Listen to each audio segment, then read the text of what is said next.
Hi, I'm Charlie. I'm Mason. I'm Simon. And this is our project. Now, it appears that it has been drop kicked, but the original design was that it was a slot machine, like how you see them in casinos. So our main idea was we had a microbit as the panel for it, and we would be using a servo and an animation to determine whether or not you won or lost. And if you would won, a command would be sent down to the servo telling it to turn and releasing the coins that you would put in this little hole right here. Unfortunately, between Monday and today, something happened with the servo and it's no longer turning just like at all, so we can't actually show it to you guys. But yeah, that's about it for like the physical. Oh yeah, we can show the animation. So when you click the A button, it will scroll, and we have it set to a code that will automatically win for demonstration purposes. Unfortunately, once again, the servo broke. So how we wired it is we would have a little drop for the coin, and the servo would turn once the the message was sent to it, and the money would drop down to the little pocket. Yeah, alright, and then we can start the PowerPoint. You mean the first answer? So this is our PowerPoint. It is titled Free Gambling. So we were going to make a rigged gambling machine so that no matter whether you win or lose, you win because you don't get a real prize. This is to teach people that losing all your money is not fun, and it's still a major problem everywhere. But we had to make it functional, so we made a risk-free gambling machine for people's homes.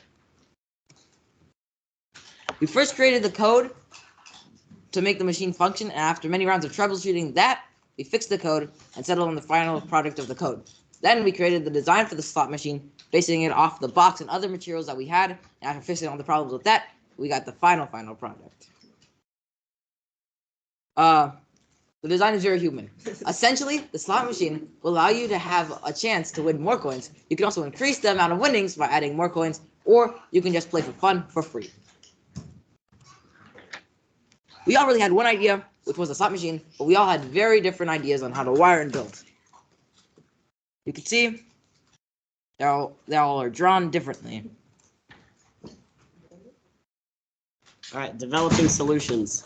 This is how we designed the machine so it would work using the flowchart. This helped us to design the code by showing us a step-by-step process of the machine's inputs and outputs. Building and testing the prototype. We tested our prototype by just playing the game. We realized that there were a bunch of problems with the structure of the prototype and the code, so we had to work around it by moving things around and making new objects inside to keep the machine from falling apart. We then fixed the code and tweaked the numbers, and it finally functioned how it was supposed to. A good thing is the wiring stayed the same throughout all of it. This is our initial code. And there you go. The final product. The device works by using the built-in button, A button, and a servo. Press the A button, and the LED will start an animation to tell you if you won or lost. Then the servo will spin, causing the coins to fall out of the machine into a little pocket, which you then use to claim your prize. This went how we planned for about half the time. We knew that we would have struggles with the actual build, but the servo was giving us lots of issues, like it not having enough power, it's not doing its job, stuff like that. And we were given more time. And if we were given more time, we would have made the coin shoot work better. Yep. And that's it. Thank you. All right, let's hear Mason.